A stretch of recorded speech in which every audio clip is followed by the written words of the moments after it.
स्वागत है आपका अंजारा ये जोन में। आइए हम 7th की एनसीईआरटी को डिस्कशन करेंगे आज। चैप्टर 3 को, हमारी बदलती पृथ्वी। हाँ, देखिए इसमें कोई खास बात है नहीं, खाली रीड करना सिर्फ। क्या की गई, देखिए क्या कहता है। स्थलमंडल अनेक प्लेटों में विभाजित है, जिन्हें क्या कहते हैं, स्थलमंडलीय प्लेट कहते हैं, है ना। ओशन क्या बोलेंगे इसको, कॉन्टिनेंटल प्लेट बोलेंगे। इसी तरह ओशन में पे होगा तो उसको ओशन प्लेट बोलेंगे। फिर क्या कहता है, प्लेट की इस गति के कारण पृथ्वी की सतह पर परिवर्तन होता है। पृथ्वी की गति को उन बलों के आधार पर विभाजित किया गया है जिनके कारण ये गतियां उत्पन्न होती है। जो बल पृथ्वी के आंतरिक भाग में गठित होते हैं उसको क्या बोलते हैं, अंतर्जात यानी एंडोजेनिक फोर्स। जो बल पृथ्वी के सतह पर उत्पन्न होते हैं उसे क्या बोलते हैं, एक्सोजेनिक फोर्स यानी बहिर्जनिक बल बोलते हैं। अंतर्जात बल कभी कभी आकस्मिक गति उत्पन्न करते हैं तो कभी कभी धीमी गति। भूकंप, ज्वालामुखी जैसी आकस्मिक गतियों के कारण पृथ्वी की सतह पर अत्यधिक हानि होती है ना। ये देखते हैं पृथ्वी की गतियों के बारे में पूछता है। 2 प्रकार का होता है, एक अंतर्जात बल, है ना, एक बहिर्जात बल। तो अंतर्जात बल में कौन कौन से आते हैं, इसको भी 2 भागों में बांटा है, आकस्मिक बल और पटल विरूपण बल।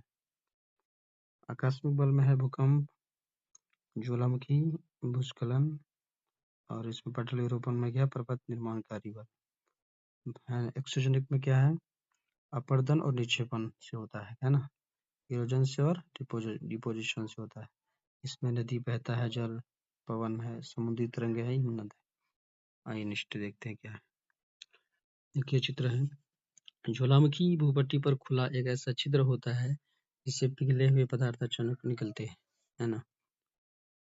ठीक, यहाँ पे क्या लिखा है, देखिए सबसे नीचे वाला पार्ट मेंटल है, इसके ऊपर प्रॉपर्टी है। यहाँ पे देखिए जो निकल रहा है ये वाला पार्ट, ये क्या है, लावा है, एक क्रेटर है, ये वाला क्रेटर है, तो गैस से निकलने वाली धुआं राख।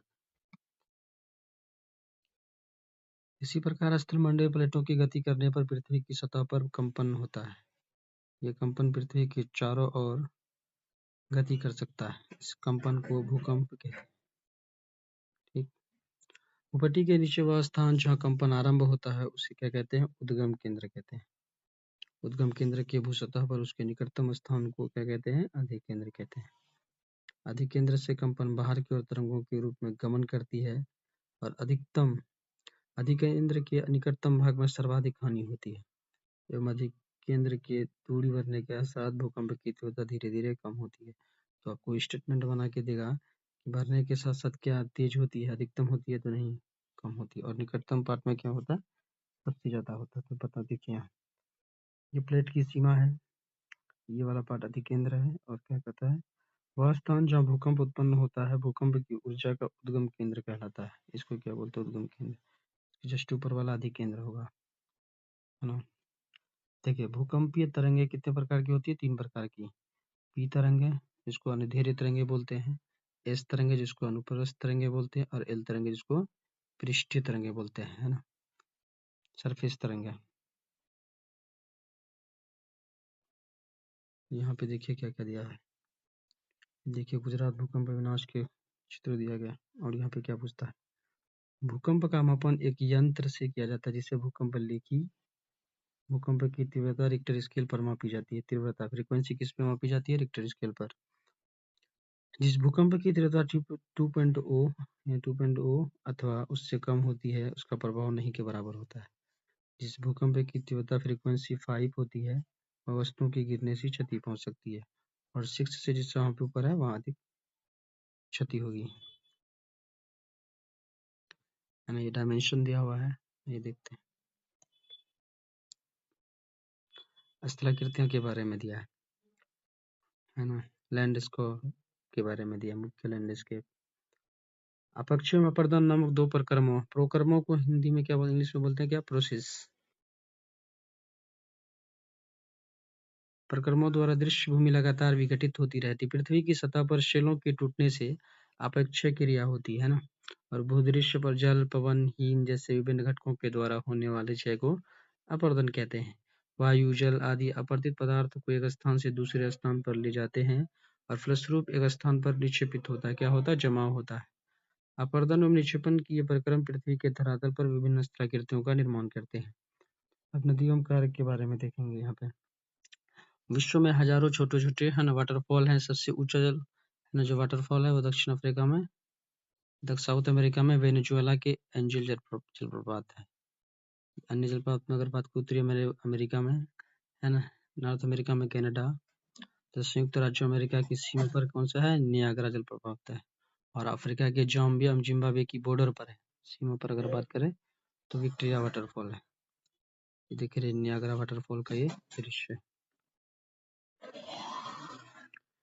जब नदी मैदानी क्षेत्रों में प्रवेश करती है तो वो मुर्दार मार्ग पर बहने वाली लगती है। नदी के इन्हीं बड़े मोरों को क्या कहते हैं? हम विसर्प कहते हैं, ऐसी आकृति करके, है ना। ये देखिए इसको क्या बोलते हैं? विसर्प बोलते हैं।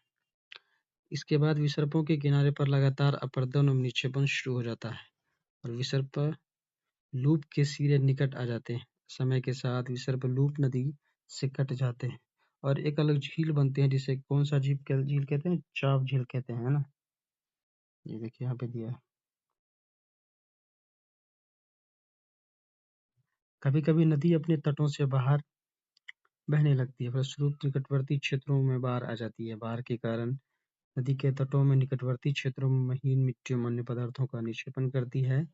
ऐसी मिट्टियों के पदार्थों को है ना अवसाद कहते हैं। समतल उपजाऊ बारकृत मैदान का निर्माण होता है।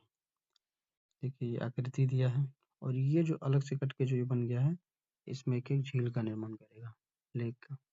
आइए फिर देखते हैं क्या है।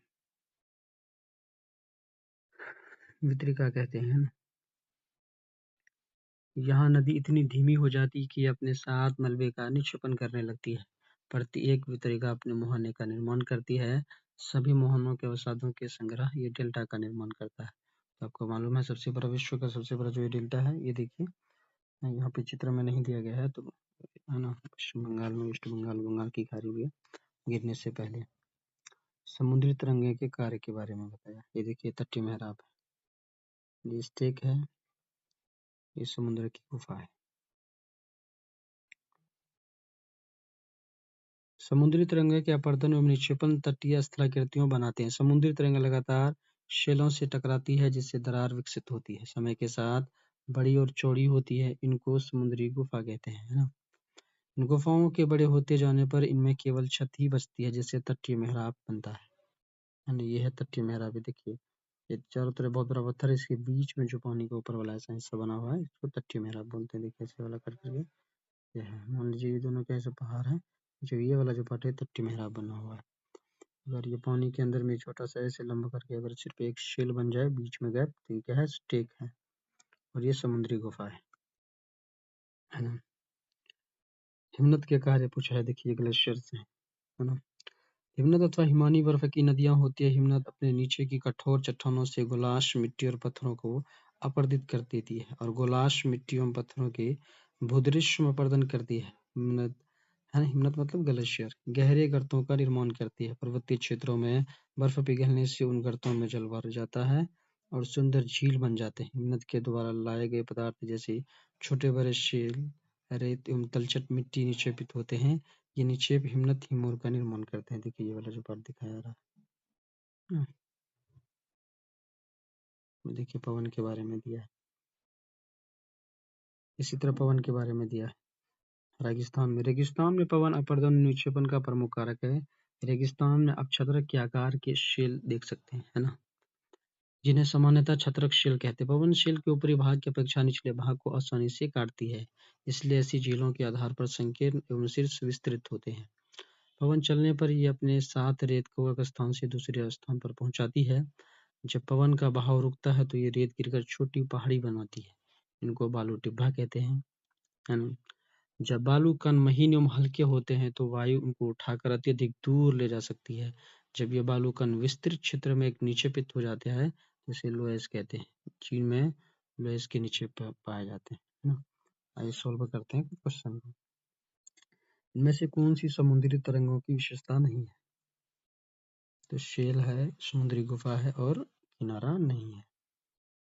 तीर की समुद्री तरंगों की विशेषता नहीं है। विशेषता नहीं है तो शेल नहीं है ना। हिमनद का निक्षेपण विशेषता होता है, क्या होता है? हिमोर होता है, अभी पढ़े थे ना हम लोग। पृथ्वी की आकस्मिक गतियों के कारण कौन सी घटना होती है? ज्वालामुखी। आकस्मिक गतियों के कारण तो क्या होगा? ज्वालामुखी होगा। छत्रक शिलाएं पाई जाती है कहाँ पे? हिमनद में, ग्लेशियर में, नदी घाटियों में तो नहीं, रेगिस्तान में पाई जाती है। चाप झील यहाँ पाई जाती है कहाँ पे? तो ये नदी घाटी में पाई जाती है, ना कि ग्लेशियर में, ना कि रेगिस्तान में, है ना। तो और इसको आपको मिलाना है ना। कौन बालू टिब्बा कहाँ पे होता है ना। चतरक शिल में हो जाएगा। विसर्प कहाँ पे हो जाएगा? नदियाँ, है ना। वाटरफॉल कहाँ पे होगा तो बताना है, इस तरह से मेज कराना है। ठीक है, चित्र दिया, वस्त्राकृति और उसके प्रकार के बारे में लिखना है, ये कौन सी है, ये कौन सी आकृति करके, है ना। तो मिलते हैं नेक्स्ट वीडियो में।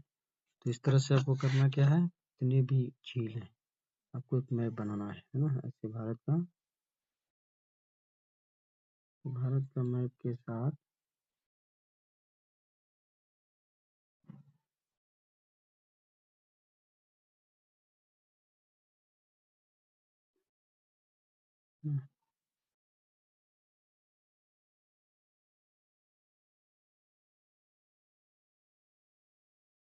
भारत का मैप बना के